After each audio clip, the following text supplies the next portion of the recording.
जय झूलेलाल। अॼु हिन TMC global सिंधीअ जे मंच ते जीअं चवंदा आहिनि नया दिन नया उजाला नई ऊर्जा जो नेक्स्ट पार्ट चालू थियो आहे कुदरती। छो जो कल्ह 40 डेज 41 डेज जो मेलो बि कुदरती पूरो कयोसीं सक्सेसफुली। त अॼु शुरूआत में आया आहिनि फर्स्ट डे जो सेशन खणण वास्ते संतोष कटेजा जी उदयपुर मां। हिननि जो हिन मंच ते स्वागत आहे। हे असांखे बुक जो स्वाध्याय द 4 अग्रीमेंट्स जो अॼु इंट्रोडक्शन पार्ट जो ज्ञान ॾींदा। त हिननि जो हिन मंच ते स्वागत आहे। Over two U Santosh ji. जय झूलेलाल।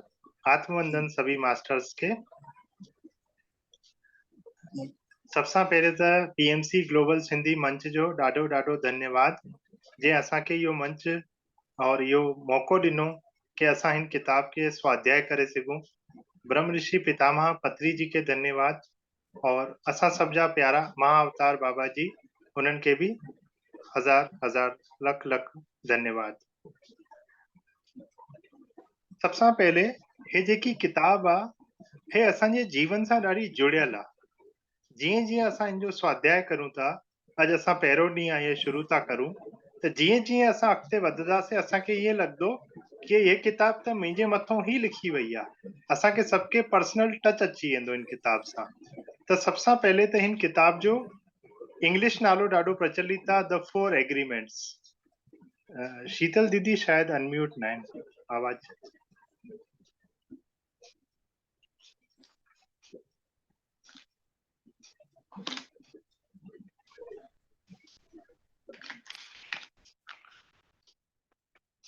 जी, त सबसे पहले असां जेको इन जो नालो आहे वो इंग्लिश नेम जेको प्रचलित नालो आहे वो आहे द 4 एग्रीमेंट्स।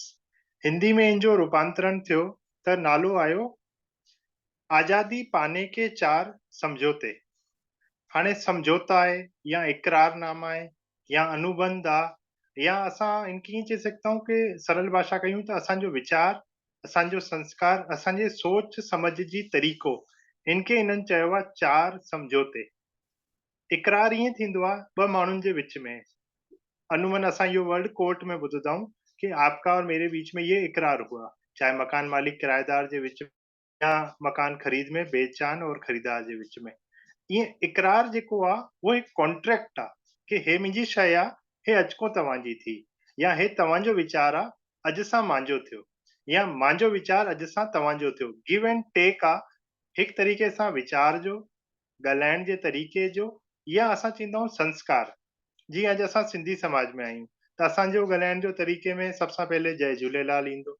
अगरि मां इहो ई शरीर जैन समाज में वठां त मां जय जिनेंद्र या जय महावीर चवां, या मां मुसलमान हुजां त हुननि जे तरीक़े सां। त इन तरीक़े सां असांजो जेको वीचार आहे, असांजी जेकी शब्द भाषा या वार्तालाप आहे, उन सभिनीनि शब्दनि जो जेको गठजोड़ आहे उनके तव्हां असां समझौते जे रूप में हिते समझदासीं। छोकी अॼु असां सॼो ध्यानु इंट्रोडक्शन ते ॾींदासीं कि हे किताब आखिर छो लिखी वई, हिन किताब जो मक़सद छा हुयो। त सबसे पहले त जेको इन जो नालो आहे न, आजादी पाने के 4 समझौते या आजादी पाइण जा असांजा 4 समझौता, हिन खे लिखियो वियो आहे डॉन मिग्यूल रुइस।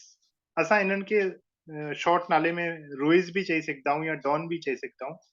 त मिस्टर रुइस जंहिंमहिल किताब लिखनि था त सबसे पहले असांखे इहो समझणो आहे या हे जानकारी असांजे लाइ आहे कि मिस्टर रुइस कंहिं तरीक़े जा माण्हू हुया और काथों सां संबंधित हुया, और हिननि हे किताब स्पिरिचुअल लेवल ते हिते अची करे असांखे हिन समय में छो ॾिनी, जॾहिं कि इहो ज्ञान जेको आहे इहो प्राचीन ज्ञान आहे। त असां उतां शुरूआत कंदासीं। जेको भूतकाल में थी चुकियो आहे, हिननि पंहिंजी किताब में सबसे पहले 4 लाइन लिखियूं आहिनि, उनखे मां सिंधी में जीअं चवां थो, जेको भूतकाल में थी चुकियो आहे, जेको वर्तमान में मौजूद आहे, या जेको भी भविष्य में अचण वारो आहे, हुन सर्कल ऑफ फायर यानी आग जे गोले के इहो किताब समर्पित आहे। कल असांजो चालीहो पूरो थी वियो, वो भूतकाल हुयो। अचण वाले अगले साल वापस चालीहो ईंदो, वो असांजो भविष्य आहे। अॼु असां इंतजार था करूं कि अगले साल चालीहो ईंदो, हे असांजो वर्तमान आहे। त हिन तरीक़े सां हिन खे सॼे चक्र के, कर्म चक्र के या काल चक्र के हिननि नालो ॾिनो आहे आग का गोला या द सर्कल ऑफ फायर। भूत, वर्तमान और भविष्य, हे टिनिनि जी हे किताब हिन टिनिनि धुरियुनि जे विच में थी घुमे। हाणे सबसां पहले कि हे किताब हिननि शुरू छो कई, त हे सबसां पहले हुनजे लाइ आभार व्यक्त था करनि। डॉन मिगेल रुइस पंहिंजी माता सेरिटा, हिननि जी मदर जो नालो आहे, सेरिटा जे प्रति आभार प्रकट था करनि जे हुननि खे बेशर्त प्रेम करणु सिखायो, बेशर्त प्रेम करणु सिखायो। पंहिंजे पिता जॉस लुइस जे भी प्रति आभार था प्रकट करनि, हुननि सां हिननि अनुशासन जो पाठ पढ़ियो। हिननि जी माता हिननि खे प्रेम सिखायो, हिननि जे पिता हिननि खे अनुशासन जो पाठ सिखायो। त ॿ शब्द निकिरी करे अचनि था, प्रेम व अनुशासन। यानी हे बैलेंस्ड जीवन आहे। टायर जा जीअं गाॾी जा 2 टायर थींदा आहिनि या 4 टायर जी भी गाॾी आहे त 2 अॻिते 2 पुठियां, हीअं हिननि जी पूरो जीवन बैलेंस्ड आहे अनुशासन और प्रेम जे साण। अॻिते हे चवनि था कि मैं उन सबका आभार प्रकट करता हूं, जीअं ख़ासि करे हिननि चयो आहे हिननि जे दादाजी लियोनार्डो मेकियास, जेका वॾा टॉल्टेक हुआ।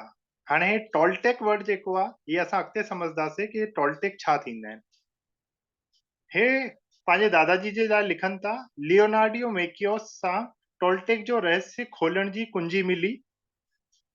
रुइच पंहिंजे 3 पुत्र, पंहिंजा दोस्त, सहकर्मी सभिनीनि जो आभार व्यक्त था करनि, पर हिननि पंहिंजे दादाजी जे लाइ हिकु शब्द यूज़ कयो आहे, टॉल्टेक जा रहस्य खोलण जी कुंजी। असां कोई भी जीअं चईंदा आहियूं न कि यार मुंहिंजे जानकारी में न हुयो, मुंहिंजे वॾनि मूंखे ॿुधायो, या मां त मुंहिंजी मम्मी सां या पापा सां इहो सिखियो आहे, त मुंहिंजे लाइ रहस्य हुयो। लेकिन मूंखे कॾहिं हुन जानकारी पई जॾहिं मुंहिंजे पापा, दादा या असां कंहिं बि वॾनि सां असां उहो ॻाल्हि ॿुधीसीं। जीअं अॼु असां पाकिस्तान जी कोई बि ॻाल्हि कंहिंसां ॿुधंदासीं जेका हुते हुन महिल हुया, त उहो असांखे ॿुधाईंदा, भई सिंध में हीअं थींदो, सखर हीअं हुयो, जैकम्बाद में हीअं हुयो, त उहो असांजे लाइ हिकिड़ो रहस्य खुले थो। छोकी असां हिंदुस्तान में पैदा थियासीं आफ्टर पार्टीशन, त असांजी जानकारी में न आहे। त उन्ही तरीक़े सां लियोनार्डो मेकियास जेका हिननि जा दादाजी आहिनि, वो रहस्य हिते खोले विया द टॉल्टेक जो। हाणे हे द टॉल्टेक जे बारे में भी हिकु पूरी हिननि पैराग्राफ ॾिनो आहे। हुन सबसां पहले जीअं हिननि आभार जी हिकु महिमा सिखाई सम्झाई किताब में असांखे ॿुधायो, त असां बि हिते ईअं ई शुरू कंदासीं कि असां सबसां पहले श्री सुभाष पत्री सर, महाअवतार बाबा जी, असांजा झूलेलाल साईं ऐं सभी पीएमसी ग्लोबल सिंधी ते जेका मास्टर्स अॼु ॿुधनि था या अचण वारे भविष्य में यूट्यूब ते इन स्वाध्याय खे ॿुधंदा, सब जो हृदय सां आभार आहे। धन्यवाद, धन्यवाद, धन्यवाद। जिन्हनि जे आशीर्वाद व प्रेम सां असां अॼु इहो पुनीत अवसर ॾिसी था सघूं। मतिलबु मुंहिंजे जीवन जो इहो ॾाढो पुनीत अवसर आहे कि मूंखे हिन किताब जे स्वाध्याय जो मौक़ो मिलियो, अवसर मिलियो। हिन स्वाध्याय करण जी कोशिश या प्रयास में मां सां कोई भी शब्द, भाषा, वार्तालाप या उच्चारण में कोई ग़लती थिए थी त मां हुनजे लाइ पहले ही माफ़ी थो घुरां और तव्हांखे निसंकोच पंहिंजो नंढो बाल सम्झी करे इहो चवां थो कि तव्हां मूंखे राइट करे सघंदा आहियो, शुद्ध करे सघंदा आहियो कि काथे मुंहिंजी कोई ग़लती रहे थी। त जेकी भी बाल समझ में अची करे मां हिन किताब खे स्वाध्याय कयो आहे, हुनजे हिसाब सां सबसे पहिरीं ॻाल्हि आहे कि अनुशासन और प्रेम जेको लुइस खे पंहिंजे माता और पिता सां मिलियो, त सबसां पहले मां किताब शुरू कई त मूंखे भी इहो ई आयो कि केतिरी घटि 2 शब्द मतलब प्रेम और अनुशासन में हिननि केतिरी वॾी ॻाल्हि चई आहे। त असां अॻिते वधंदासीं।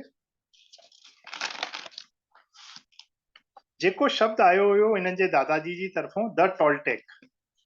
द टॉल्टेक हज़ारों साल पहले, मतलब हे लुइस त हाणे जे ज़माने जा आहिनि, लेकिन हे जेको जीअं असां चवंदा आहियूं असां सनातनी आहियूं, असांजी पुराण, असांखे त हाणे तारीख़ भी ख़बर न आहे कि असांजी महाभारत चलो वरी भी याद चईंदा आहिनि माण्हू 5000 साल पहले कृष्ण ने गीता जी का उपदेश किया, लेकिन असांजा पुराण या ॿिया जेका भी असांजा रामायण या जेका भी आहिनि उन्हनि जी असां वटि कोई फिक्स डेट न आहे। त हिननि ई तरीक़े सां हे चवनि था हज़ारों साल पहले दक्षिण मेक्सिको जे ज्ञानी माई और भावरनि जे खे टोल्टेक नाले सां सुञाणी वेंदो हुयो। त हू उन एरिया में रहण वारा दक्षिणी मेक्सिको एरिया में रहण वारे हर माई और भाई के टोल्टेक चयो वेंदो हुयो। मानव वैज्ञानिकनि जे अनुसार टोल्टेक इहो शब्द जो अर्थ संप्रदाय या जाति ई थींदो आहे।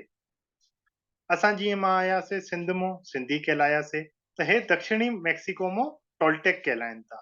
लेकिन वास्तव में टोल्टेक वैज्ञानिक एवं कलाकार हुया।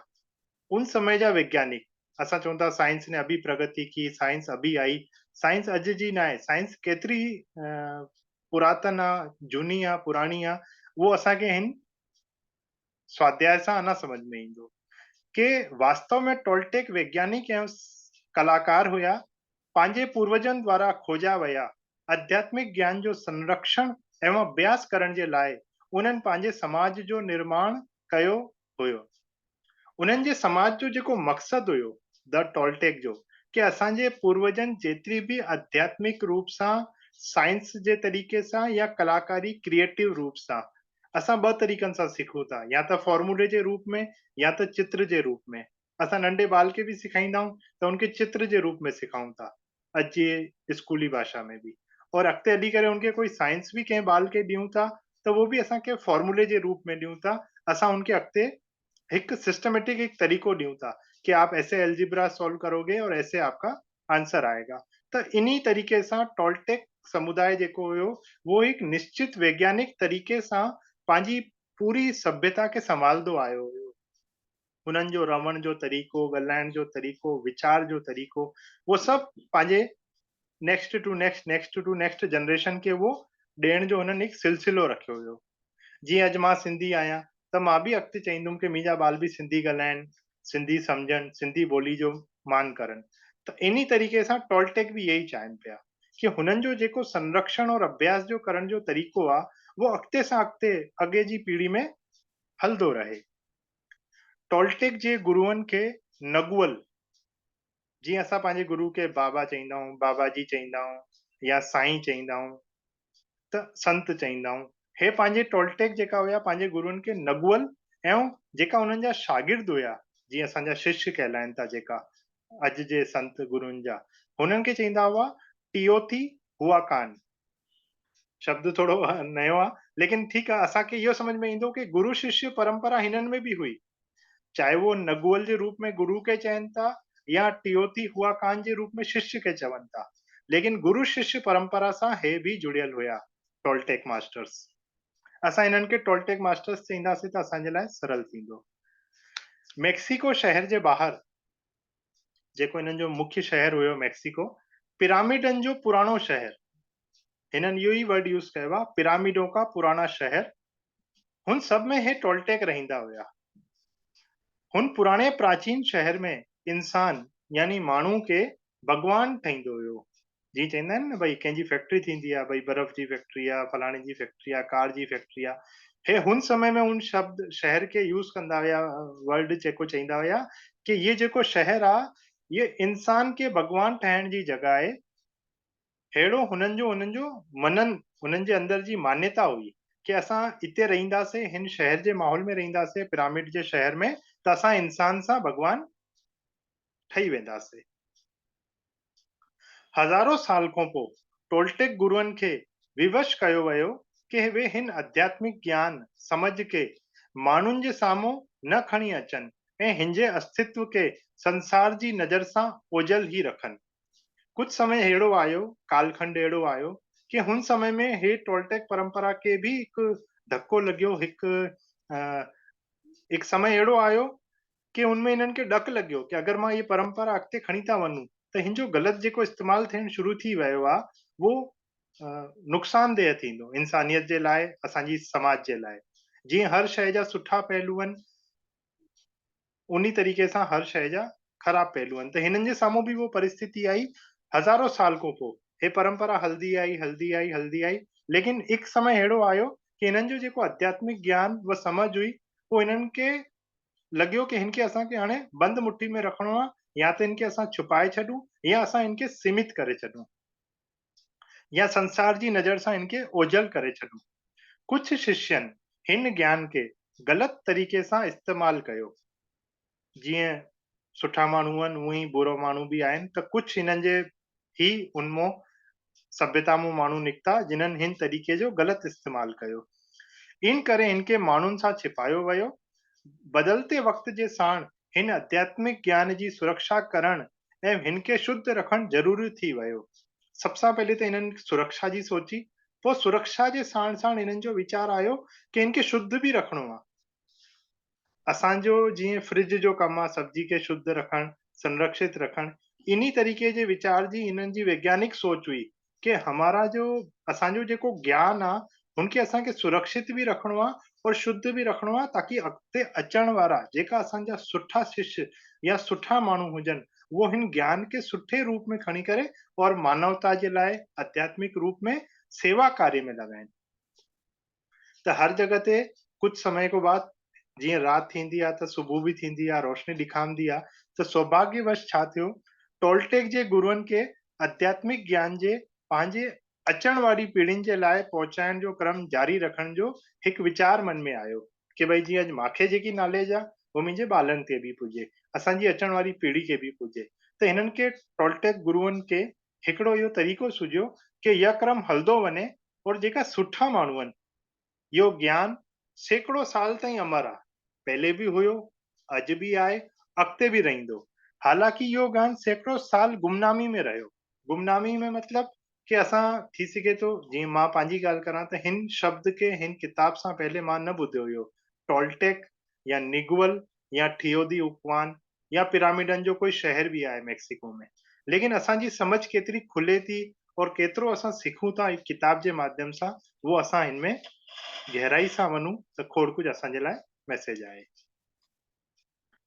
हाणे समय अची वियो आहे कि इहो ज्ञान बदलते युग जी आवश्यकता जे अनुसार नई भाषा में जन जन ताईं पहुचायो वञे।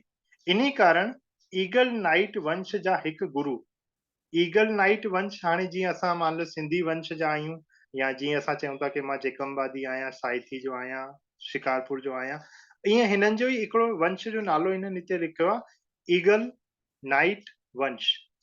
इन सां वधीक गहराई में हिते न सम्झायो वियो आहे। त मिगेल जेका आहिनि, मिगेल एंजल रुइस, हे हिकु व्यक्ति हुया मिगेल एंजल रुइस। हिननि खे इहो मार्गदर्शन रास्तो ॾेखारियो वियो कि वे टोल्टेक जी शक्तिशाली शिक्षाउनि खे अॼु जी भाषा में माण्हुनि ताईं पहुचाइनि। भई हज़ारों सालनि में असां जीअं हर ॻाल्हि में तरक़ी कई आहे, ईअं असां भाषा में भी तरक़ी कई आहे।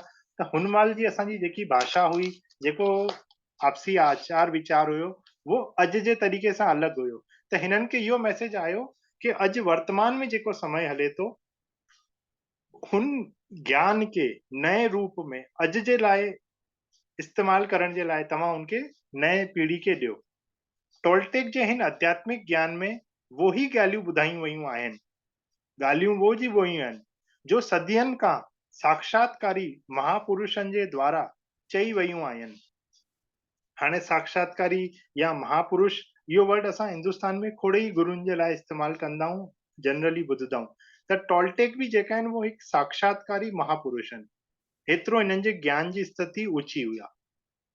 टोल्टेक कोई धर्म न आहे, लेकिन इहा हुन आध्यात्मिक गुरुअनि जो आदर कंदो आहे जिन्हनि हिन धरतीअ ते पंहिंजी शिक्षायूं ॾिनियूं आहिनि। यानी टोल्टेकनि जी जेकी सोच आहे हिन पद्धति जी, कि असांखे सीमित सोच न रखणी आहे कि जीअं मां चवां कि जय झूलेलाल चईंदुमि त ई मूंखे पुण्य मिलंदो, हरिओम चईंदुमि त ई मूंखे पुण्य, मतलब हिननि न पंहिंजे पाण खे शब्द में पकड़ियो, न हिननि वेस में पकड़ियो कि मां सफ़ेद ड्रेस पावां या मां गेरुओ वस्त्र पावां त ई मूंखे पुण्य मिलंदो, या हिननि पंहिंजे पाण खे न एरिया में सीमित कयो कि मां पुष्कर में, हरिद्वार में, गंगा जी में सनानु कंदुमि त ई मां पवित्र कहलाईंदुमि।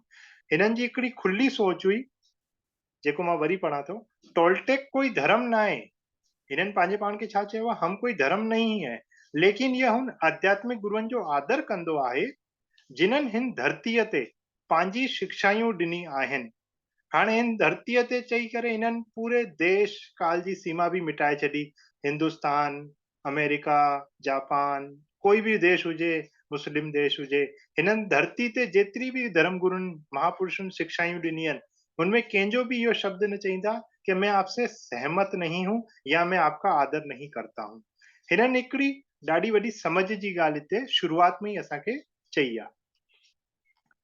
हाणे टोल्टेक चेतना जे अस्तित्व खे स्वीकार कंदा आहिनि। चेतना जेको वर्ड आहे, कॉन्शियसनेस जेके चऊं था या समझ जेके चऊं था, हुननि हिन जे अस्तित्व खे स्वीकार कयो आहे। हाणे हे मूलभूत पंहिंजी जेकी शिक्षा आहे न, उहो शुरू था करनि कि भई सबसां पहले त असां पूरी धरती खे हिकु था मञूं, हर धर्म खे हिकु था मञूं, इवन असां लेडीज़ और जेंट्स में भी कोई विच्छेद नथा करूं, असांजे लाइ वो भी हिकु ई आहे। और ॿियो कि जेको भी चेतना आहे जंहिंमें पेड़, पौधो, पत्थर, जीअ, कोई शइ, मोबाइल, कोई इलेक्ट्रॉनिक आइटम, जंहिंमें भी चेतना आहे, जेकी भी हिन धरती ते अस्तित्व में आहे, कंहिं भी रूप में, पहाड़, पत्थर, नदी, लोहे, तव्हां कंहिं भी नाले सां उनखे चओ, हुन सभिनीनि जी जेको अस्तित्व आहे न, इनखे हे स्वीकार था करनि। त हे असांजो एकत्व जो जेको भाव आहे, वननेस, उते असांखे सबसां पहले शुरूआत था खणी अचनि कि मैं सबको स्वीकार करता हूं। लेकिन सही मायननि में हिननि जे ज्ञान खे हिकु अहिड़ी जीवन शैली जे तरीक़े सां खणी हिननि हलायो आहे, जंहिंखे प्रेम व प्रसन्नता जीवन जो आधार मञदा आहिनि। हाणे जेको हिननि मुख्य रूप ॾिनो न, त ॿ वापसि शब्द आया। पहले आया हुया प्रेम व अनुशासन, हाणे हिननि जो शब्द आयो आहे प्रेम व प्रसन्नता। मां चवां थो मूंखे नई गाॾी खपे, या मां पंहिंजे पुट सां प्रेम कंदो आहियां, या मूंखे कंहिं भी शइ जी ज़रूरत आहे, त सबसां पहले छा आहे, मां छांजो मुंहिंजो टारगेट रहंदो कि हे शइ मूंखे मिले त मां ख़ुशि थियां, या फलाणो मां वटि मिलण अचे त मूंखे प्रेम मिले त मां ख़ुशी थियां। त गहराई सां ॾिठो वञे त हिननि जी जीवन शैली में हिननि चयो कि चेतना के स्तर पे काम करने के लिए जेकी असांजी कॉन्शियसनेस कम थी करे, हुनजे लाइ असांखे ॿ एसेंशियल इंग्रेडिएंट यानी मूलभूत वस्तु जी जेकी ज़रूरत आहे, विचार जी जेकी ज़रूरत आहे, उहो आहे प्रेम और ॿियो आहे प्रसन्नता। सबसां मतलब मां अभिभूत आहियां, हे मास्टर्स एतिरो ज्ञान ॾियनि था कि असां अगरि प्रेम सां या प्रसन्नता सां कुछ भी शुरूआत कंदासीं, ॾींहं जी शुरूआत, कंहिं रिश्ते जी शुरूआत या कंहिं व्यापार जी शुरूआत, त असांखे सबसां पहले जेकी ज़रूरत आहे न, वो आहे प्रेम व प्रसन्नता। हे ॾाढी वॾी असांखे हिननि शिक्षा ॾिनी आहे। हाणे हिन शिक्षा जे लाइ जंहिं महिल हिननि किताब लिखी, त हिन किताब जो हिननि हिकु ढांचो ठातो। जीअं सबसां पहले त हिननि वर्ड ॾिनो 4 समझौते या 4 एग्रीमेंट। त हुन महिल हिननि जे दिमाग में आयो कि छड़ो असां एग्रीमेंट चईंदासीं त हे माण्हू उनखे थ्योरिकल तरीक़े सां वठंदा। त हिननि जे लाइ हिननि छा कयो कि सबसां पहले त शुरूआत काथो थी, हुते असांखे खणी था वञनि। यानी मिगेल रुइस जा जेका भी पुराणा जाथो हिननि खे इहो ज्ञान मिलंदो आयो, त हे असांखे 3000 साल पहले सां शुरूआत था ॿुधाइनि, जाथे हे टोल्टेक पंहिंजी सभ्यता में ज्ञान जो स्तर एक अहिड़े तरीक़े ते, एक अहिड़ी जॻह ते रखे रखियऊं कि अब से असांखे इनखे अहिड़ो सवारणो आहे, संभालणो आहे कि असांजी अचण वारी पीढ़ी इनखे समझी सघे। त हिते इन जे लाइ हिननि हिकु नंढी असांखे कहानी रूप में या आखाण जे रूप में ॿुधायो आहे। हुनखे हिननि नालो ॾिनो आहे धुंधलो आईनो। जेको दर्पण असां आईनो जंहिंमें गिलास में चहिरो रोज ॾिसूं था, हुनखे चवनि था धुंधला आईना, धुंधलो आईनो। हुनमें 3000 साल पहले तव्हां और असां जहिड़ो हिकु इंसान हुयो। हाणे हिननि हिते हिन जो नालो न चयो आहे, त उहो सीक्रेट मैन आहे, लेकिन असां हुनखे मास्टर्स चऊं था कि जेका हू ग्रांड मास्टर हुन महिल हुया, छोकी हुननि जो ॾाढो वॾो हिकिड़ो इहो सीक्वेंस हलंदो। त जेका हू मास्टर आहिनि, हू पहाड़ सां घिरियल हिकु नगर जे पासे में रहंदा हुया। रहण जी हुननि जी जेकी जॻह हुई, हू इंसान हिकु ओझा या जादूगर ठहणु चाहींदा हुया। हुननि जी जेकी इच्छा हुई कि मां टोल्टेक त आहियां, लेकिन मां कुछ अहिड़ी विद्या सिखां जंहिंसां मां माण्हुनि जो भलो करे सघां, मंत्र यंत्र तंत्र जे रूप में, जंहिंखे अॼु जे ज़माने में असां जादूगर या ओझा शब्द इस्तेमालु कंदा आहियूं, ॿिया वर्ड भी जेका थींदा आहिनि, पर असां ईअं सम्झंदासीं हिननि हिकु ओझा जे रूप में हिननि हिकु ट्रेनिंग वठण जी शुरूआत कई। पहले अध्ययन कयूं, पोइ हिननि पायो कि वो पंहिंजे पुरखनि जे ज्ञान खे पचाइण चाहींदा आहिनि। जंहिंमहिल शुरूआत में त उन्हनि खे इहो हुयो कि मां कुझु कलाबाजी सिखां, कुझु अहिड़ा मंत्र तंत्र सिखां कि कोई मां वटि अचे, मां हुनजो कमु करे छॾां, मूंखे पैसा मिलनि, ओझा जे रूप में या जादूगर जे रूप में, कलाबाजी जे रूप में। लेकिन जीअं ई हिननि टोलटेक ज्ञान जी गहराई में विया त हिननि खे इहो ॾेखामियो कि असांजे पुरखनि जो ज्ञान पाइण जेको चाहींदा आहियूं हो ॾाढो वॾे स्तर जो आहे, लेकिन हो उनजे द्वारा ॾिनो वियो समझ या ज्ञान सां पूरी तरीक़े सां सहमत नथा थी सघनि। उनखे मन ई मन हीअं लॻंदो हुयो कि हिन जे अलावा बि कुझु हुजणु खपे।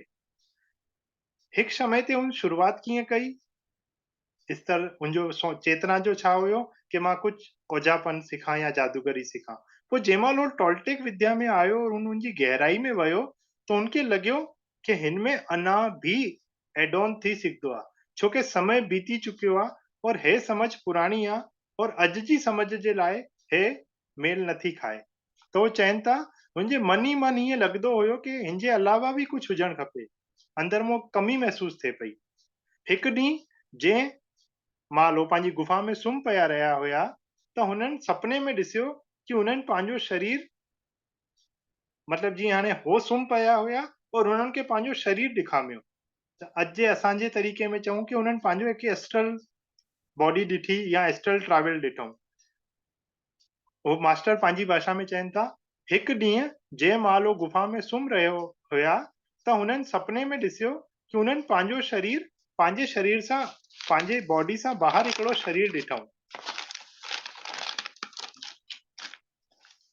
और हो राति पूर्णिमा जी राति आहे और पंहिंजी गुफ़ा सां ॿाहिरि वो निकिता आहिनि। जंहिं महिल सुम्ही पिया हुया गुफ़ा जे अंदरि हुया, पूर्णिमा जी राति आहे, लेकिन उन्हनि खे इहो ॾेखामे थो कि मुंहिंजी बॉडी ॿाहिरि आहे, मुंहिंजे शरीर सां अलॻि आहे और हुन गुफ़ा सां बि ॿाहिरि निकिती आहे, यानी वो हिकु वॉकिंग करनि था। आसमान सॼो साफ़ आहे त वो पंहिंजी हिकु स्थिति ॿुधाइनि था वो मास्टर। आकाश साफ़ हुयो जंहिंमें असंख्य सितारा टिमटिमाईंदा हुया। असां ॾिसी सघूं पिया कि आसमान साफ़ आहे और उनमें तारा टिमटिमाइनि था। तंहिं महिल उन्हनि जे अंदरि कुझु अहिड़ो घटियो जो हमेशा जे लाइ उन्हनि जे जीवन खे बदिले छॾियईं। हुननि पंहिंजे हथनि खे ॾिसियो, पंहिंजे शरीर खे महसूस कयो और उन्हनि पंहिंजी आवाज़ ॿुधियऊं। जीअं टू बॉडी थी आहे, मतिलबु हिकु त इहो सॼो महसूस थी करे और हिकिड़े जे साण इहो सभु थिए थो कि मां चांद थो ॾिसां, पूर्णिमा जो सितारा थो ॾिसां। पोइ उन्हनि जे अखियुनि में, हथ पेरनि में इहो महसूस थियो और हिकिड़ी आवाज़ उन्हनि जे कन में आई, मां त प्रकाश सां ठहियल आहियां, मां त सितारनि जे मिलन सां बणियल आहियां। हाणे हिन खे मां थोरो हिकु हिंदी में बि करे सघां थो ताकि असां सम्झण जे लाइ थोड़ो सीरियल करूं। हे चवनि था, मां त प्रकाश सां ठहियल आहियां, मैं प्रकाश का बना हुआ हूं, मां त सितारनि जे मिलन सां बणियल आहियां, कि मां जेको आहियां मां ग्रुप ऑफ स्टार्स या सितारनि जो जेको झुंड ठहियो आहे हुन सां मुंहिंजे इन शरीर जो, मुंहिंजी इन बॉडी जो निर्माण थियो आहे। इहो उन्हनि खे पंहिंजे ख़ुदि जे कन में ॿुधाई थो ॾे और उहो महसूस था करनि कि हेतिरी वॾी ज्ञान जी ॻाल्हि जंहिंखे उहो चवनि पिया कि कुछ कमी है, कुछ कमी है। त जीअं असां अॼु जी भाषा में जीअं असां चवंदा आहियूं कि यार मेरे को कुछ ढूंढना है या मैं कुछ सर्च कर रहा था और अचानक मुझे यूट्यूब पे मिला या कोई किताब मूंखे मिली वई या के मास्टर जे थ्रू मूंखे मैसेज आयो। त इहो हज़ारों साल पहले बि यही टेक्नोलॉजी हुई कि हो सोचनि पिया कि मुंहिंजे हिन ज्ञान में छा कमी आहे, छा कमी आहे, और मास्टर्स उन्हनि खे छा था चवनि कि तव्हां प्रकाश सां ठहियल आहियो, तव्हांजो इहो शरीर सितारनि जे मिलन सां ठहियल आहे। हुन प्रकाश जे सितारनि खे हिकु बार वरी ॾिसईं। पहली ॻाल्हि में जंहिं महिल आवाज़ आई त हुनखे ईअं लॻियो कि केरु थो ॻाल्हाए, छा मां सपनो थो ॾिसां या मां कंहिं भूत प्रेत जे साम्हूं अची वियो आहियां या कोई भूत प्रेत मुंहिंजे साम्हूं अची वियो आहे। त पोइ उन्हनि खे लॻे थो हुन आकाश जे सितारनि खे वरी ॾिसां, जंहिंसां मां ठहियल आहियां, जंहिं प्रकाश जी मुंहिंजी जेकी शुरूआत आहे, हुतो मूंखे छा थो मिले। त हुन प्रकाश जे सितारनि खे हिकु बार वरी ॾिसियऊं और उन्हनि खे अहसास थियो कि सितारनि सां प्रकाश नथो निकिरे, हुननि तारनि मां प्रकाश नथो निकिरे, बल्कि प्रकाश ई सितारनि खे रचे पियो आहे। यानी पूरो आकाश हिकु प्रकाश आहे। पूरो आकाश एक प्रकाश आहे और जेतिरी गैप में असांखे चमकती ॾिखामे वो सितारो आहे। त अॼु ताईं असां छा था सोचूं कि जेको सितारो आहे वो चमक आहे, बाक़ी त कारोपन आहे। जंहिं ॾींहुं तारा न हूंदा आहिनि सितारा, त असां चवंदा आहियूं भाई अॼु आसमान कारो लॻो पियो आहे, अॼु कोई सितारा न आहिनि। लेकिन प्रकाश त हमेशा मौजूद हुयो। अॼु वो गैप न आयो जिन गैप में असांखे वो प्रकाश ॾिखामंदो आहे। जीअं हाणे अॼु नंढे ॿार कंदा आहिनि, अंगुली जो हीअं कंदासीं त असांखे केतिरी साइज में धरती ॾिखामंदी या साम्हूं वारी शइ ॾिखामंदी, एतिरे आकार जी। त ओतिरे ई सितारे जी आकार जी असांखे प्रकाश ॾिखामंदो आहे और असां छा था सम्झूं कि अॼु सितारा न आया आहिनि, अॼु आकाश सॼो कारो लॻो पियो आहे। उन्हनि चयो सब कुछ प्रकाश सां ही बणियो आहे और वह भी सब बीच बीच में जेकी खाली जगह आहे वो भी प्रकाशमय आहे। मतलब अनंत तो गत्वा त सब कुछ प्रकाश आहे। वो सितारो भी प्रकाश, वो आकाश भी प्रकाश, ॾिसण वारो भी प्रकाश, वो ॾिखामण वारो भी प्रकाश। हाणे प्रकाश के शब्द के चईंदासीं त वो प्रकाश ही ईश्वर, चेतना या तव्हां उनके कोई भी वर्ड चई सघंदा हो, यूनिवर्सल ट्रुथ, एक सच्चाई, सत्य, कुछ भी वर्ड चऊं, प्रकाश ही वो भगवान आहे, प्रकाश ही वो तत्व आहे जंहिंसां इहो पूरी धरती, पूरो ब्रह्मांड, असांजी अनंत गैलेक्सी असां सम्झूं था या पढ़ूं था। उन्हनि चयो सब कुछ प्रकाश सां ही बणियो आहे और वह भी सभिनीनि जे विच में खाली जगह भी प्रकाशमय ही आहे। हाणे वो जाणे पियो कि जो कुछ भी हिन अस्तित्व में आहे वो सब कुछ एक रूप ही आहे। यह प्रकाश जीवन जो संदेश वाहक आहे, छो कि इहो जीवंत ऐं सब जानकारी सूचनाउनि सां भरपूर आहे। यानी हुन प्रकाश सां ही असांखे ॾिखामी थो ॾे, हुन प्रकाश सां ही असांखे सुनाई थो ॾे, हुन प्रकाश सां ही असां ॻाल्हाए था सघूं।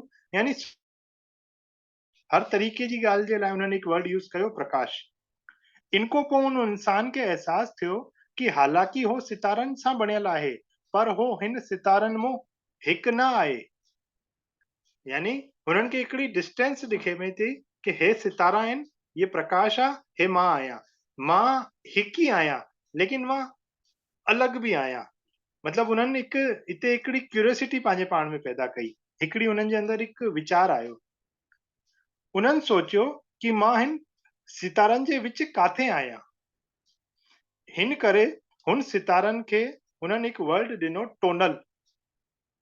और हुन सितारनि जे विच जी जेकी रोशनी हुई उनखे हिननि वर्ड ॾिनो नगुअल, जो नालो ॾिनो। हिन ॿिन्हिनि जे विच जेको भी सामंजस्य व स्थान खे रचियो वियो आहे वो ही जीवन आहे। यानी प्रकाश और सितारा या टोनल और नगुअल उन्हनि जी भाषा में चऊं त सब कुछ जेको आहे वो जीवन जो जेको अस्तित्व आहे न, वो इन्ही सां ई आहे। जो जंहिं विच जो जेको भी सामंजस्य ऐं स्थान खे रचियो वियो आहे वो भी ये जीवन प्रकाश ही आहे। जीवन जे बिना टोनल और नगुअल जे अस्तित्व ही न थी सघंदो आहे। मतलब अॼु प्रकाश भी आहे, आकाश भी आहे, हुनखे कोई ॾिसण वारो न आहे। मतलब सम्झो असां मानव ई न आहियूं त असांजे लाइ अस्तित्व अगरि न आहे त हुन प्रकाश जी और हुन सितारे जी हुनजी कोई वैल्यू भी न आहे। हुनखे विश्वास थी वियो कि जीवन जी ही सब जो निर्माता आहे, वो ही हर शइ खे रचना करे रहियो आहे। अॼु जेको भी असांजो जीवन आहे, असां जेको मानव शरीर आहे सम्झो जीवन खे, त मानव शरीर जी वजह सां ही असांखे इहो डिफरेंस पतो लॻंदो कि हे प्रकाश आहे और हे अस्तित्व जी ॻाल्हि थी थिए। हुन इहो ही पतो लॻायईं कि हिन अस्तित्व में जेको भी प्रकट थी रहियो आहे वो हुन सजीव जो ही रूप आहे। असां जेको भी कुछ आहियूं हुन सजीव जा ही हिकु रूप आकार आहियूं, चाहे माई जे रूप में, भाई जे रूप में, जानवर जे रूप में या कंहिं वस्तु जे रूप में। जेको ईश्वर चाहींदो आहे, यानी वो सब कुछ ईश्वर आहे। कंहिं भी अस्तित्व जे रूप खे असां ईश्वर ही गिनूं था। एतिरी ज्ञान जी समझ जी उन्हनि खे रोशनी उन प्रकाश और सितारनि जे ज्ञान सां मिले थी। सब कुछ ईश्वर आहे। हो हिन निष्कर्ष ते पहुचियो कि मनुष्य जी धारणा केवल यही आहे कि प्रकाश ही प्रकाश खे खोजी रहे थो। एक प्रकाश ॿिए प्रकाश खे खोजे थो। अॼु मां चवां थो कि मां अज्ञान में आहियां, हाणे मूंखे छा खपे? ज्ञान। यानी एक प्रकाश जेको पंहिंजे पाण खे अज्ञान में थो मञे और खोजे छा थो? ज्ञान यानी कि प्रकाश, त हिकु प्रकाश ॿिए प्रकाश खे खोजी रहियो आहे। हुन इहा बि ॾिसियो कि पदार्थ हिकु दर्पण आहे। असां कंहिं बि शइ खे इन अखियुनि सां ॾिसूं था पदार्थ खे, त वो दर्पण आहे। मतलब पत्थर, ईअं सम्झो मां, मुंहिंजो भाउ, मुंहिंजी माउ, जेको बि आहे मुंहिंजो दर्पण आहे। मां बि वही प्रकाश आहे, मुंहिंजे ॿिए रूप में वो बि वही प्रकाश आहे। त हिकु प्रकाश ॿिए प्रकाश खे दर्पण रूप में ॾिसे थो। हर शइ हिकु दर्पण आहे जो कि प्रकाश खे प्रतिबिंबित कंदी हुई, प्रकाश जी छवि के, माया के, संसार के और हिकु स्वप्न के रचंदी आहे।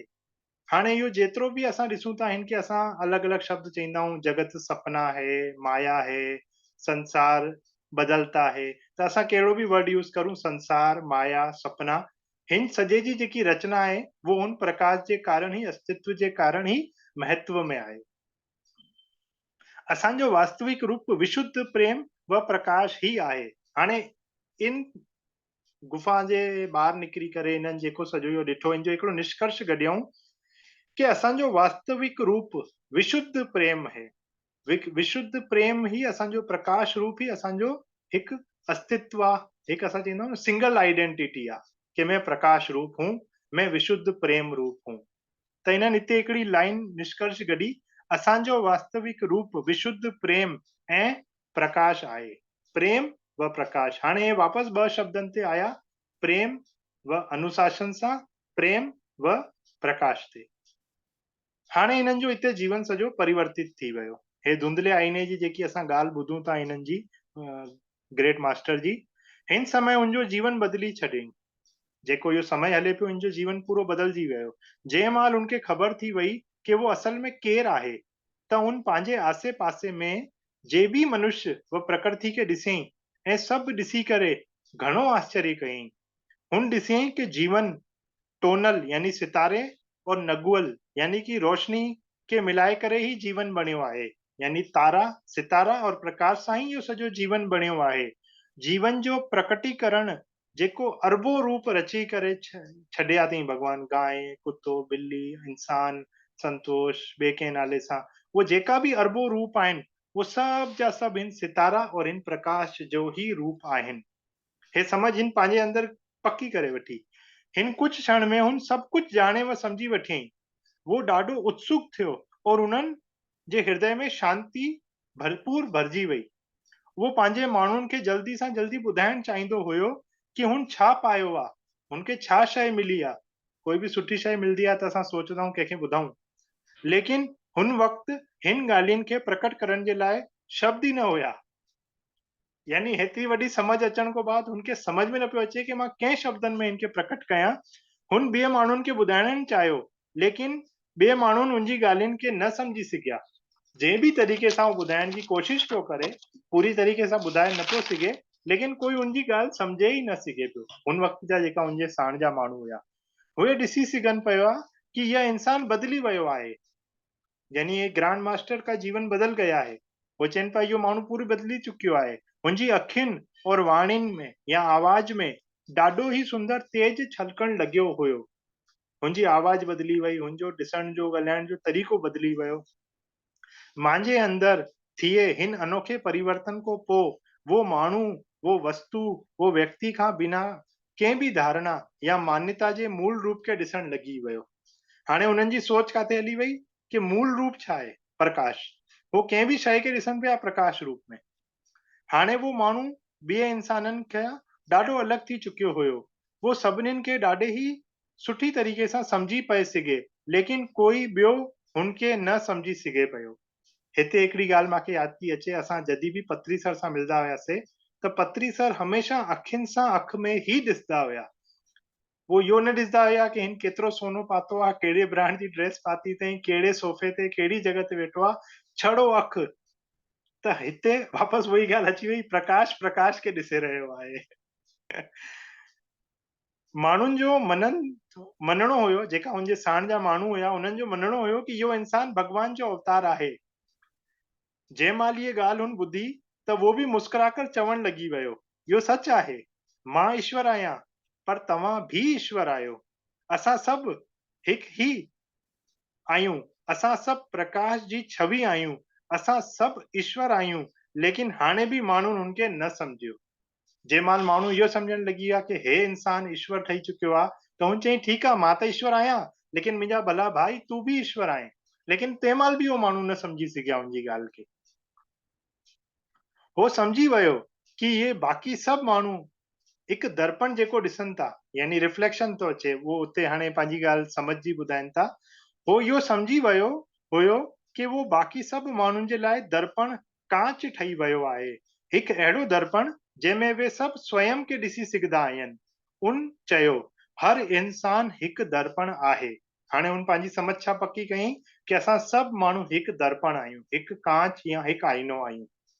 वह इंसान साम्हूं वारे खे दर्पण सम्झी करे उनजे अंदर स्वयं जे सचे स्वरूप खे ॾिसी सघंदो आहे, लेकिन कोई बि उन्हनि जे दर्पण खे सम्झी करे उनजे अंदर पंहिंजे सचे स्वरूप जो दर्शन न करे सघे थो। हो त ॾिसे पियो कि हे सभु ईश्वर रूप आहिनि, पर हुनखे कोई न पियो ॾिसी सघे कि हे ईश्वर आहे त मां बि ईश्वर आहियां। माण्हुनि खे ॾिसी करे उनखे इहो अहसासु थियो कि वो सभु ॼणा हिकु सपनो ॾिसी रहिया आहिनि।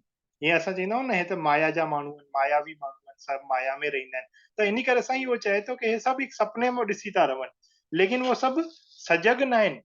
स्वप्न में या त आदमी सुषुप्ति आहे, सुम्ही पियो आहे, या त स्वप्न आहे, या त जागृत आहे। त हो इहो सम्झी वियो कि हे हलदा फिरदा स्वप्न आहिनि, हे मतिलबु ॾिखामनि था, ॻाल्हाइनि था, लेकिन हे हिकु सपनो था ॾिसनि। उनखे इहो पतो न हुयो कि वे सभु छा ॾिसी रहिया आहिनि। दरअसल माण्हू हुन इंसान खे दर्पण जी भांति न ॾिसी सघनि पाइनि पिया। उन्हनि जे इन आईने जे विच हिकु कोहरो, धुओं या पर्दो, हिते इन्हनि शब्द यूज़ कयो आहे, छायल आहिनि। यानी हिकु शइ ॿिए शइ खे नथी ॾिसी सघे, कुझु हुनजे अॻिते पर्दो आहे या कोहरो आहे, धुओं आहे। वह कोहरो माण्हुनि जे सपने जी अलॻि अलॻि धारणा सां बनियल हुयो।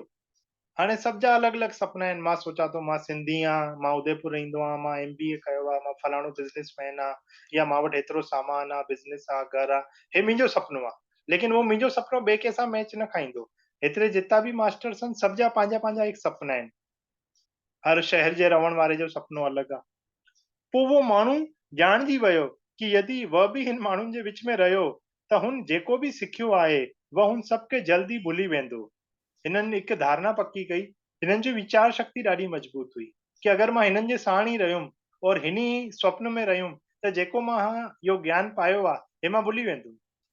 हिन समस्या खे टालण जे लाइ और सतत हुन अनुभव जी यादि बनाए रखण जे लाइ हुन इंसान पंहिंजे पाण खे धुंधलो दर्पण चवणु शुरू करे छॾी। हुन पंहिंजो नालो छा रखी? मैं एक धुंधला दर्पण हूं। यानी मुंहिंजे अंदर कोई बि ईश्वर नथो ॾिसी सघे, छोकी मुंहिंजे मथां मुंहिंजे साम्हूं हिकु पर्दो आहे, छाया आहे। उनखे इहो विश्वास थी वियो कि हिन नाले जी वजह सां वो हमेशा इहा यादि रखे सघंदो कि पदार्थ यानी वस्तु शइ हिकु दर्पण आहे और विच में जो धुओं आहे, ये ॼाणण जो असांखे हिकु समझ जो जेको फेर चईंदा आहिनि, असां चवंदा आहियूं समझ जो फेर आहे, वो हिन धुंधले आईने जे शब्द सां हुननि पको कयो कि मैं धुंधलो आईनो आहियां, मां इहो यादि रखंदुमि कि मां खे माया में न फसणो आहे। ॼाणण जो ॾींदो आहे कि असां असल में केरु आहियूं। उन्हनि खे पंहिंजी यादगिरी रखणी हुई कि मां असल में आहियां केरु, छोकी उन्हनि खे ख़बर हुई मैं प्रकाश रूप हूं। हाणे उनखे इनखे यादि रखणो हुयो, मेमोरी में विझणो हुयो, फिट करणो हुयो कि मां प्रकाश आहियां, हे सभु बि प्रकाश आहिनि। वो इंसान चईंदो हुयो कि मां धुंधलो दर्पण आहियां, छोकी मां स्वयं खे या तव्हां सभ खे ॾिसी सघां थो, मगर असां सभु हिक ॿिए खे न पहचानंदा आहियूं, छोकी असांजे विच में धुओं छायल आहे। यही धुओं स्वप्न आहे और दर्पण यानी सपनो ॾिसण वारो असां सभु स्वयं आहियूं। तव्हां मां आत्मरूप चऊं या परमात्मा रूप चयूं, असांजो अस्तित्व असांखे न ख़बर हूंदे सूंदे बि अस्तित्व आहे, आईना है। लेकिन हुनजे शरीर जी माया जी हिकु पर्दो ढकिजी वियो आहे, त उन्ही खे हिननि नालो ॾिनो धुंधला आईना, पंहिंजे पाण खे यादि करण लाइ चई छॾियऊं। अखियूं बंदि करे जीअण ॾाढो सरल आहे, छोकी असांजो कुझु बि असां ॾिसी न सघूं था, उनखे ग़लति तरीक़े सां सम्झी करे जीवन जीऊं था। हे हिकु मास्टर आहिनि जॉन लीनन, उन्हनि जो हिते हिननि हिकु उल्लेख कयो आहे कि आंखें बंदि करके जीवन जीना सरल है। असां अज्ञान में रहूं, ऐं खाऊं पीऊं मौज करूं गाॾी वठूं खेॾूं सभु त असांजे लाइ जीवन ॾाढो सुखी सरल आहे रिटायरमेंट वठूं मज़ा कयूं असां चयोसीं भई सभु थी वियो असांजो लेकिन उहो असल जीवन न आहे हिते हिननि असांखे ॿ ॻाल्हियूं सम्झायूं मैं प्रकाश रूप हूं मैं प्रकाश से ही बना हूं और पंहिंजे पाण खे यादि रखण लाइ हुननि हिकु वर्ड ॾिनो धुंधलो आईनो और पोइ हुननि लास्ट में इहो असांखे सम्झाइनि था कि अखि बंदि करे जीवन असांखे न जीअणो आहे अखियूं खोले करे हलूं जेका वॾा चईंदा हुया धक न लॻंदुई अखियूं खोले करे हल त हो समझ जी अखियूं चवनि था कि समझ जी अखियूं असांखे खोले करे हलनी आहे हाणे इन किताब खे एतिरो गहराई सां मां जीअं जीअं पढ़ंदो थो वञा त मूंखे जीअं दीदी चयो कि अॼु इंट्रोडक्शन ॾियणो आहे त इंट्रोडक्शन पार्ट सां बि असां सम्झूं था न त इहो हिकु ज्ञान जो भंडार आहे हिननि वर्ड ॾिनो आहे 4 समझोते वो छो ॾिनो ताकि उनके कॉम्पैक्ट बॉडी में खणी अचनि हिकु तरीक़े में खणी अचनि कि तव्हां असां सम्झी सघूं बाक़ी जेको मूल हुयो वो उन्हनि जो इहो हुयो कि जेको असांजी पीढ़ियुनि सां ज्ञान हलंदो आहे उनखे असां सनातन रूप में या मैक्सिको जा हिननि जा मास्टर्स जेका हुया हुन रूप में या कंहिं बि असां नालो चई सघंदा आहियूं कि सभ्यता कहिड़ी बि हुजे बौद्ध धर्म जी सभ्यता हुजे हिंदू सभ्यता हुजे लेकिन जेको असांजे वॾनि जो ज्ञान आहे जेकी समझ आहे हुनखे असांखे पक्को करणो आहे हुनजे लाइ असां पंहिंजो नालो रखूं धुंधला आईना या असां चऊं हम PSSM ग्रैंड मास्टर्स हैं ग्रेट मास्टर्स हैं या हम PSSM मास्टर्स हैं हम हैं PSSM जेको असांजो नेशनल एंथम बि आहे त असांखे छा यादि रखणो आहे कि मैं कौन हूं छोकी यादि त असांखे पहले ॾींहुं थो अची वञे लेकिन हो यादि सतत बनी रहे छोकी चईंदा आहिनि न काजू खां यादि वधीक त असांखे हो काजू खाइणा आहिनि रोज़ जा ध्यान जे माध्यम सां कि असांखे यादि रहे कि मैं प्रकाश से बना हूं मैं प्रकाश रूप हूं प्रकाश ही सब कुछ है जेको भी जेतिरो भी कुछ भी असां ॾिसूं था सब कुछ प्रकाश प्रकाश प्रकाश ईश्वर चेतना ये ही आहे त मास्टर्स इनके असां अॻिते बि कंटिन्यू रखंदासीं सिर्फ़ु मां इहो चवणु चाहियां थो कि जेकी बि मूंखे सम्झाइण में या समझ में कुझु अगरि त्रुटि रहिजी आहे ग़लती रहिजी वई आहे त तव्हां ज़रूरु मूंखे ॿुधाईंदा त मां अॻिते अञा सुधार कंदुमि जी जय थैंक यू झूलेलाल सभिनि खे और संतोष जी खे त स्पेशल थैंक यू सरल भाषा में 4 अग्रीमेंट्स जेके आहिनि जो इंट्रोडक्शन पार्ट सुठे तरह सां ॿुधायूं इन्हनि खे कोटि कोटि प्रणाम धन्यवाद और थैंक यू अने संतोष हिन जे रिलेटेड कंहिंखे बि कुझु डाउट हुजे सम्झण वास्ते नॉलेज वठिणो हुजे त पुछी सघंदा संतोष जी को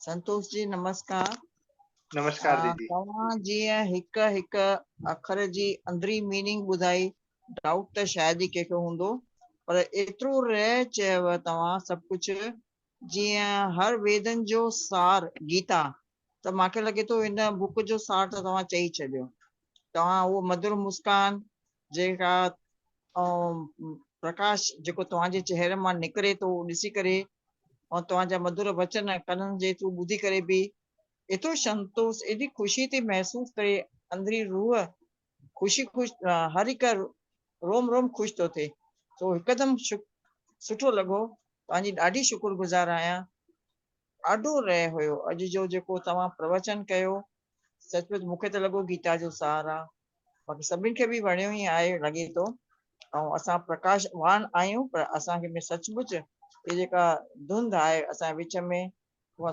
थोरी तव्हां हटाई आहे आशा आहे त सॼी हटाईंदव तव्हांजी शुक्रगुज़ार आहियां शुक्र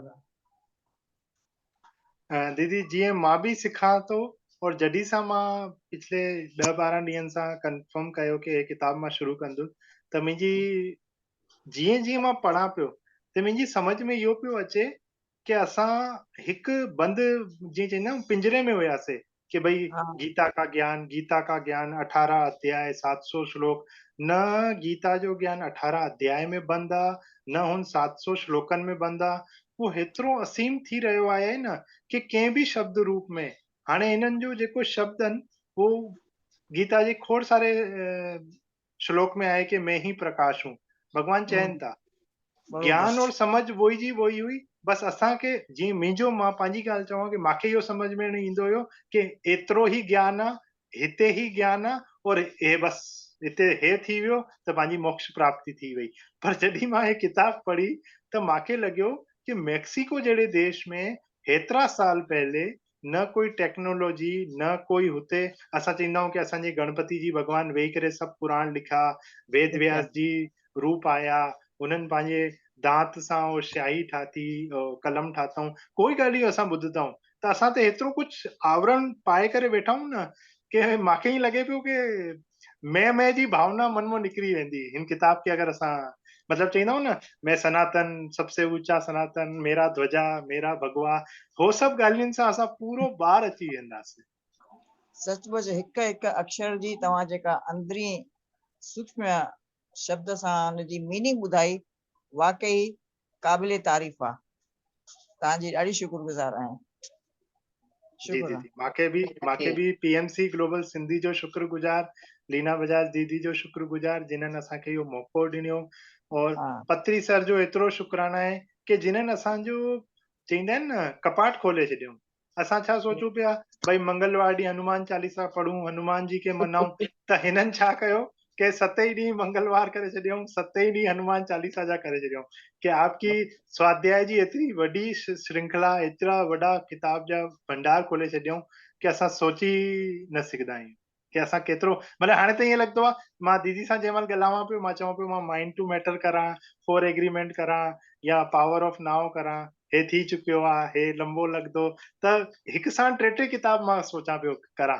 पोइ आख़िर मां फाइनल कयो कि न हिकु हिकु करे शुरू था करूं और पहले हे द 4 एग्रीमेंट सां असां शुरू था करूं। बरोबर, हिन में लीना जी ऐं पत्री जी जो बि घणो ई हथ आहे जो असांखे इहो ज्ञान मिले थो, वरना त मां त हिकदमि अज्ञान आहे, लीना खे ख़बर आहे, ठीकु आहे जाने दो जेको थिए थो थियण ॾे, भई न कॾहिं हे करो न कॾहिं हो करो। हिक नमूने थोरी नास्तिक बि आहियां, पर लीना जे प्रभाव सां घणो ई फ़र्क़ु आयो आहे मां में, त लीना जी बि शुक्रगुज़ार आहियां।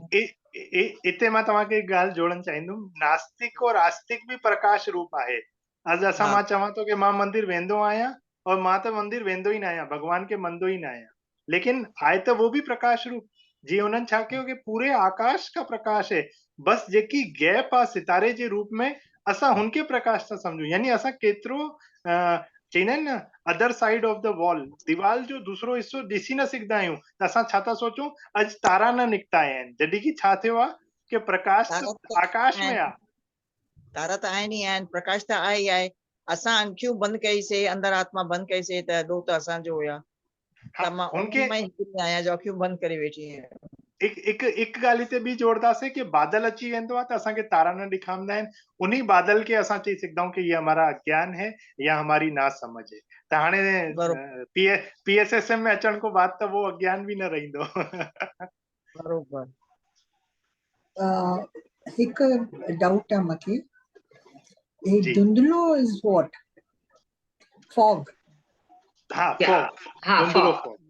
हाँ, त पोइ उहो when असां प्रकाश आहियूं, सभु प्रकाश आहियूं चओ था, ऐं हैप्पीनेस हुजे सभिनीनि खे, त धुंधलोपन छा थो कवर करे? धुंधलोपन छा हुयो कि हो हिकु ॻाल्हि पंहिंजी सम्झे, अॼु मां हिन जूम सेशन में आयुमि, मां पंहिंजी हिकिड़ी ॻाल्हि रखणु चाही कि मैं भी प्रकाश स्वरूप हूं, आप भी प्रकाश स्वरूप हैं। त मुंहिंजी ॻाल्हि सां जीअं असां एतिरा पार्टिसिपेंट आहियूं त कोई 100% सेटिस्फाइड थी वियो, कोई 50% थी चुकियो, पंहिंजी समझ जे हिसाब सां या मुंहिंजे सम्झाइण जे तरीक़े जे हिसाब सां। लेकिन हुननि मास्टर जे साण छा पियो थिए, जंहिं महिल हुननि गांव में या हुन पंहिंजे एरिया में वञी करे चयो कि मैं भी ईश्वर हूं, आप भी ईश्वर हो, त हो छा पिया चवनि, तू त ईश्वर आहे भाई, असां ईश्वर न आहियूं, असांखे सरल माण्हू रहण ॾे, तू असांजो इहो कमु करे छॾ, मूंखे इहो धागो ठाहे ॾेई छॾ, मुंहिंजी इहा ॻाल्हि करे छॾ, तू मास्टर बणियो रहो, असांखे हेठि ई विया, तू मथे वेही रहो। तो चए पियो मां हिननि खे जेको ज्ञान ॾियणु चाहियां थो हो हे वठण लाइ तयार ई न आहिनि। त हो धीरे धीरे महसूस पियो करे कि जॾहिं अगरि मां हिननि जे साण ई रहियुमि त मां पंहिंजो इहो ज्ञान भुली वेंदुमि, त हुन पंहिंजे पाण खे हिकिड़ो नालो ॾिनो, धुंधला आईना। जीअं चईंदा आहिनि न कि पागल the master gave this name to himself. हुन पंहिंजे पाण खे हिकु नालो ॾिनो कि भैया मां पंहिंजे पाण खे पागल घोषित थो करे छॾां, न कोई मां वटि ईंदो, न कोई मां सां ॻाल्हाईंदो, मुंहिंजो समय और शक्ति बची पईंदी। त हुन पंहिंजे पाण खे नालो ॾिनई धुंधला आईना। अच्छा शीतल जी हिकिड़ो ॿियो सिंपल तरीक़े सां थी सम्झायां, वेरी सिंपल। मटीरियलिस्टिक वर्ल्ड में कोई सम्झी सघंदो आहे। हाणे जेको धुंधलोपन आहे उहो आहे छा? फिजिकल लेवल ते हिकिड़ी ॻाल्हि आहे, और स्पिरिचुअल लेवल ते प्रकाश आहे। फिजिकल सम्झ में लेवल आई। ते छा आहे? मटीरियलिस्टिक एंजॉयमेंट, हाँ enjoyment with the material, physical body में रहंदे हूंदे, with commitments and just floating in that material world. त वो Okay. असांजे मथां फंगस वांगुरु हिकिड़ो फॉग ठही ईंदो आहे। ओके हुनमें जंहिंमें फॉग वांगुरु ठही वियो त असांजी प्यूरिटी पोइ तो हली बैक थी वई, थकिजी वई। त हाँ ध्यानु करण सां इहो फॉग लवंदो आहे, सम्झण सां इहा क्लैरिटी ईंदी आहे। न हे छा था चवनि भई मास्टर फॉग रखंदो आहे पाण वटि। हा न न असां दुखनि खे अपनाईंदा आहियूं न, अटैच थींदा आहियूं न, त फॉग खे बि ईअं लव कंदा आहियूं। जीअं इमोशनल वर्ल्ड, मटीरियल वर्ल्ड जी According to what you're explaining, it is like we human beings, like the others, not the हाँ। masters, जेके ordinary people in, उहे fog रखी वेठा आहिनि जेको क्लियर करणो आहे। हा, त हाणे असां फिजिकल बॉडी में आहियूं, असां मटीरियल वर्ल्ड एंजॉय था कयूं। हाँ त हाँ, असांखे त क्लियर दैट करणो बिकम्स आहे। लाइक अ फॉग। हाँ त we त have to वो come out मोड of कीअं that. थींदो, प्रकाशवान कीअं थींदो? Only when you do meditation and purity in your heart and soul। त हाँ ऑटोमेटिक जेको अनवांटेड फॉग ठहियल आहे या धुंधलोपन जेको वर्ड बि चओ, उहो रिमूव थींदो वेंदो। त तुंहिंजो प्रकाश ई तोखे नज़र ईंदो। पहले न मञींदासीं भई तूं मां प्रकाशवान आहियां, खाली साम्हूं वारे खे चवंदासीं तूं प्रकाशवान आहे, तूं सुठो आहे, ओके सुठो आहे। ओके ओके फॉलोड जंहिं महिल उहो फॉग लवंदो, धुंधलोपन फिजिकल लेवल ते वो लही वेंदो, with meditation and pure thoughts, automatic your energy चओ, योर ब्राइटनेस चओ, प्रकाश चओ, तव्हांजो ई तव्हांखे रिफ्लेक्ट थींदो, राइट राइट। अंडरस्टैंडिंग ईंदी। आईने ते हिकु मिटी ॻाल्हि हूंदी, हिकु आईने ॻाल्हि ते बि ऐड साफ़ कंदासीं। हूंदी त मिट्टी था पोइ लायूं सम्झो, आईने इमोशनल ते जेको हूंदी खाक, अगरि उहा इमोशनली साफ़ कंदासीं अटैचमेंट जेको असांखे आहे। पंहिंजे चेहरे जी चमक नज़र ईंदी। हा, हाँ शीशो साफ़ ॿाहिरियों कंदव, पर अंदरो दर्पण जो जेको प्रकाश आहे उहो कीअं साफ़ कंदव? Okay everything here is spiritual level ते अंडरस्टैंडिंग खपे। फिजिकल ते त तव्हां चवंदो प्रकाश त उहो आहे, मां थोरी प्रकाश आहे। what I mean to say is this physical level में असां धुंधलोपन रखी वेठा आहियूं, but why is the master saying that I am a fog?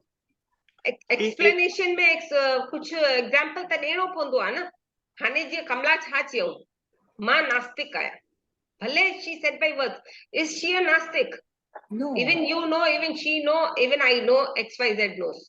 But you चइबो बि न आहे because we attract those vibrations. हाँ when you कमला तूं love कीअं लाला? हा, everybody, मां ॾाढी साफ़ आहियां। चवण ज़रूर न आहे, you feel it, that is more than enough। त तव्हांजी रोशनी ऑटोमेटिक फ्लो आउट थींदी। ऑटोमेटिक जंहिं महिल उहा फ्लो आउट थींदी त उहा लाइट ॿियनि खे ॾींदी न, प्रकाश ॿियनि खे ॾींदी न। हाँ हाँ हाँ हाणे करे छा आहे? हिकु एग्जांपल हिते ऐड तो करा कि हाँ जीअं असां कंहिंखे नए माण्हू खे चईंदा आहियूं न, भैया आप मेडिटेशन करो, बहुत अच्छी चीज है, या हे किताब पढ़ो, जीअं इस्कॉन वारा गीता भागवत सॼे हाँ हाँ रस्ते में असांखे मिलंदा, त असां चवंदा आहियूं नहीं हमारे पास गीता जी है, हमने पढ़ी हुई है। या कंहिं नए माण्हू खे असां चवंदा आहियूं ध्यान सीखो, त छा चवंदो आहे, हाणे कोई उमिरि आहे छा, 60 जो थींदुमि, रिटायर थींदुमि त ध्यानु कंदुमि।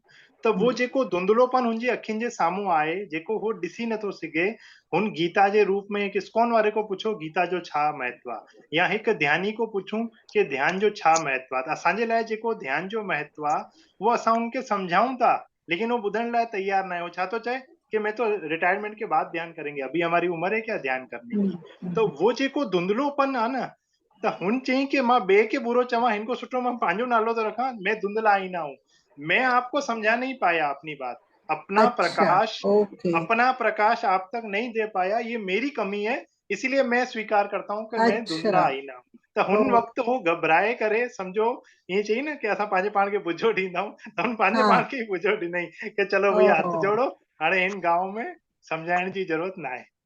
अच्छा उन्हनि खाली वो नालो रखियो, he did not mean actually, खाली नालो रखन is different। ओके अच्छा, हे किताब छा एतिरे पार्ट्स में एड ऑन थी आहे न कि टोलटेक सभ्यता, वरी पोइ मीगल रुइस, हुननि जा दादाजी जो ज्ञान, त कंहिं कहिड़ो शब्द काथे ऐड कयो न, हे हिन किताब में काथे बि न मिलंदो। लेकिन सिर्फ़ हिकु ॾाढी नंढी किताब आहे, 95 पेज जी किताब आहे, और अॼु असां 15-20 पेज कवर बि करे छॾियासीं। लेकिन हे किताब जो जेको हिननि हिकु चईंदा आहिनि न, हिकु स्ट्रक्चर ठातो आहे कि हे बेस लाइन आहे, हे बेस लाइन आहे, हिते असांखे इहो सम्झाइणो आहे कि टोलटेक क्या होते हैं, वो क्या ज्ञान देना चाहते हैं, त किताब जो नालो छो रखियो वियो और हू किताब छाजे लाइ आहे। But actually heavy yeah ॾाढी it's it's language. quite well, yeah, शब्द the matter is very heavy. तॾहिं शब्द बि जी गहराई संतोष जी वो सरल भाषा में समझाइण चाहियूं, बस इट उहो इज ई अ ॾाढा टारगेट गहरा प्लस हर कोई न सम्झाए सघंदो अथव। कोई Correct. ॾाढा टॉपिक गहरा खणी शब्द आहिनि। सघंदो आहे, कोई खाली ध्यानु कराए सघंदो आहे, कोई खाली बुक पढ़ी सघंदो आहे। हार्डली वेरी फ्यू ॼणा टई करे सघंदा आहिनि।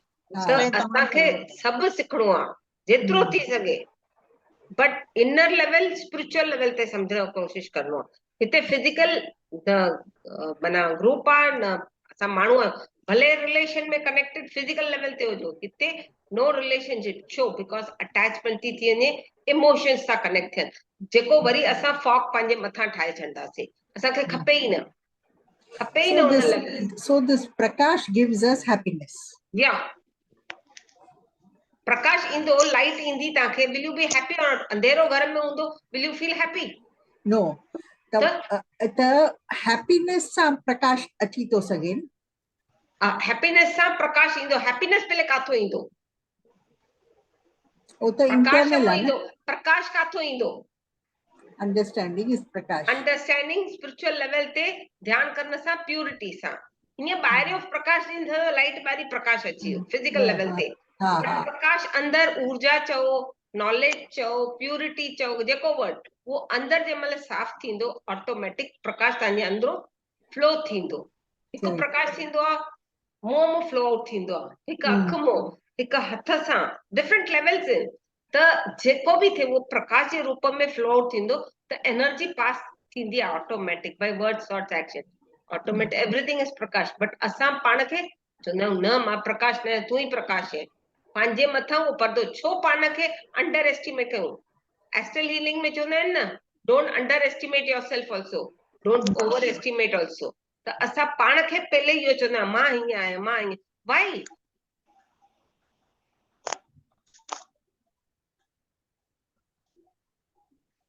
इज इट क्लियर सभिनि खे हाणे? हाँ, थैंक यू। यस थैंक यू thank दीदी। you very much. हाँ, सबके संतोष धन्यवाद। जी, हाँ, हिकिड़ो 10-15 मिंट ध्यानु कराए छॾो, जी because the topic should intake, automatic वो ध्यान सां इनटेक थी वेंदो। ठीकु आहे दीदी, टाइम तव्हां ॿुधाईंदव, मां शुरू थो कयां। हाँ, 10 मिनट्स बस। ठीकु। मास्टर्स, सभी ध्यान जी मुद्रा में वेही रहींदासीं, हथ बंदि, अखियूं आराम सां बंदि।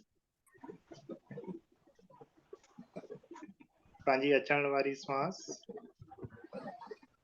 ऐं वञण वारी सांस ते महसूस करे ध्यान लॻाईंदासीं।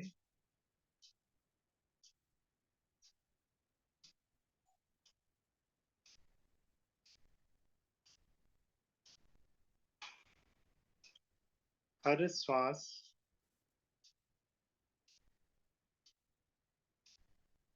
अंदर अचण वारी और बाहर वञण वारी, पूरो ध्यान सांस ते।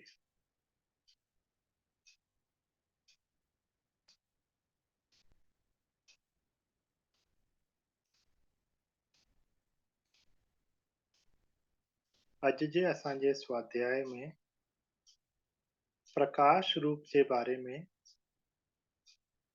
जेको ज्ञान असां सम्झियो, उन्हीं के हिन ध्यान रूप में अञा गहरो कंदासीं।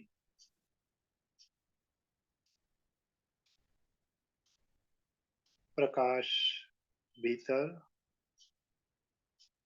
श्वास जे रूप में अंदर अचण वारी श्वास प्रकाश जे रूप में,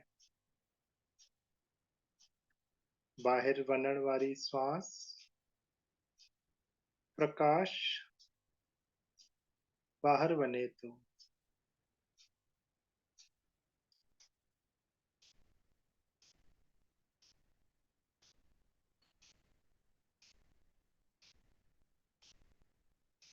भीतर प्रकाश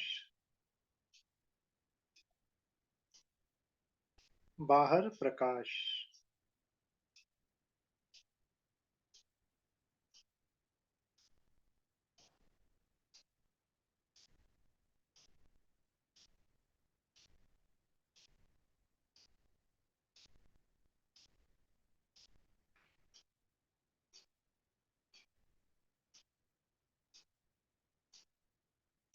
भीतर प्रकाश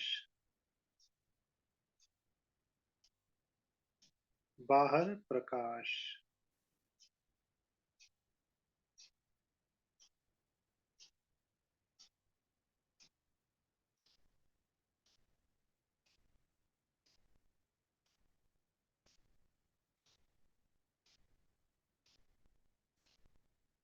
अनंत अनंत प्रकाश।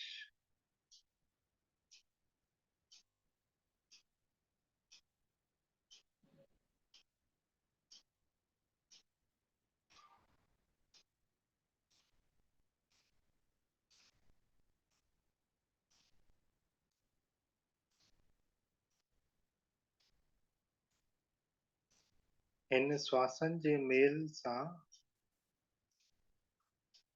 अंदर और बाहर जो भेद भी खत्म थी वियो आहे।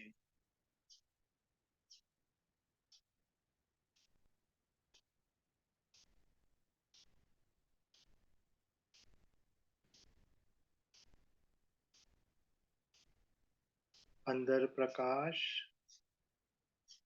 बाहर प्रकाश, सब कुछ प्रकाश।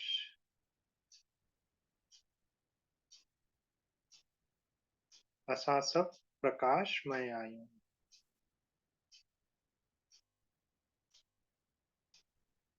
असांजो सॼो अस्तित्व ही प्रकाश में आहे।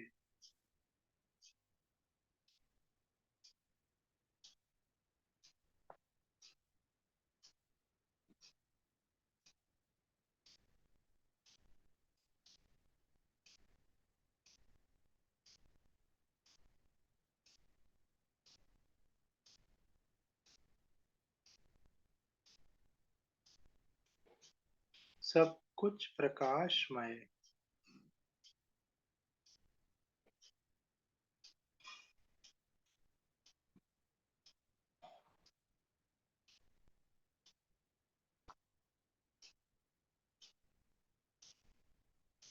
एक प्रकाश बे प्रकाश सां छा वैर रखंदो? छा अहंकार टकराईंदो?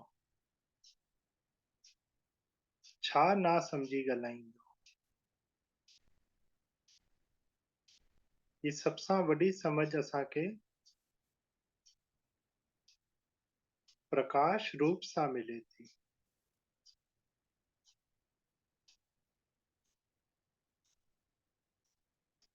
मैं भी प्रकाश, तू भी प्रकाश। असां सब प्रकाश रूप ही आहियूं।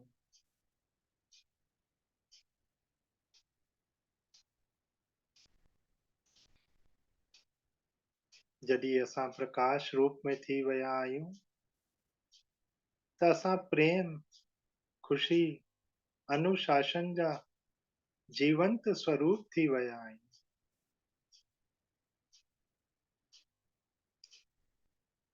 अनुशासन सबसां सुठो तरीक़ो सिखण जो आहे सूर्योदय, सूर्यास्त अनुशासनात्मक रूप सां 365 ॾींहं थी रहियो आहे। प्रेम धरती माता सां असां कहिड़ा बि बीज ॾिसूं, गेहूं, चावल, नीम, करेलो, अनार, जेको बि असां अनाज विझूं था, वो प्रेम रूप सां धरती माता असांखे सभु कुझु भरपूर ॾेई रहे थी। हिकु बीज विझूं था, 1000 बीज जा फल मिलनि था। अनंत गुना उनमें पेड़, पौधो, फूल, फल मिले थो।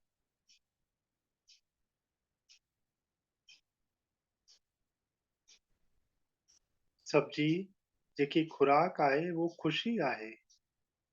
माण्हू वटि केतिरो बि पैसो हुजे, केतिरो बि वॾो घर हुजे, केतिरो बि सामान, गाॾी, ऐशो आराम हुजे, सबसां वॾी ज़रूरत आहे ख़ुशी। इन प्रकाश रूप में असांजी हे टई ज़रूरतां पूरी थियनि थियूं।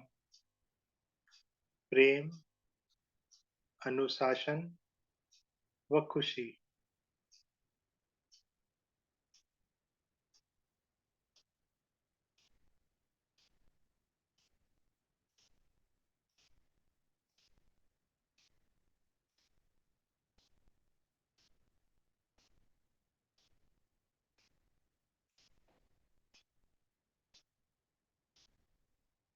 सब कुछ प्रकाशमय।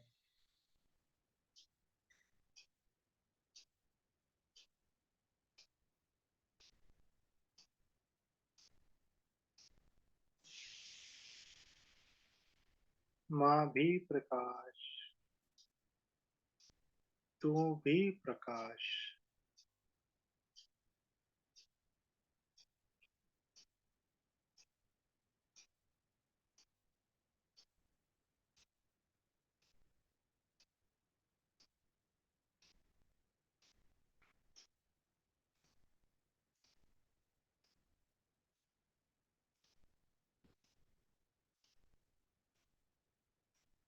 इन प्रकाश के पंहिंजे पूरे शरीर में, सिर सां वठी पैर ताईं पूरो भरपूर महसूस कंदा मास्टर्स।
सब कुछ प्रकाशमय।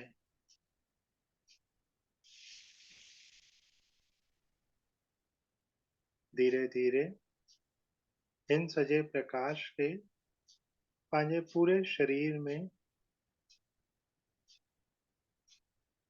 स्थित थी करे महसूस कंदासीं।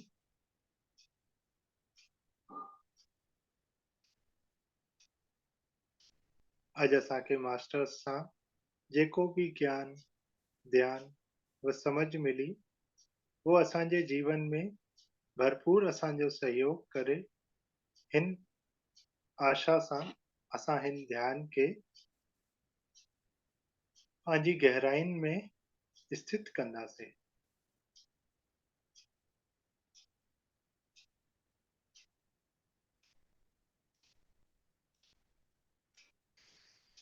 धीरे धीरे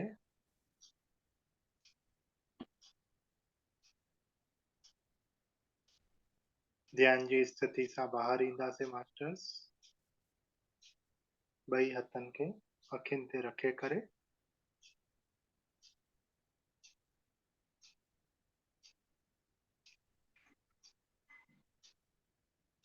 धन्यवाद, धन्यवाद, धन्यवाद।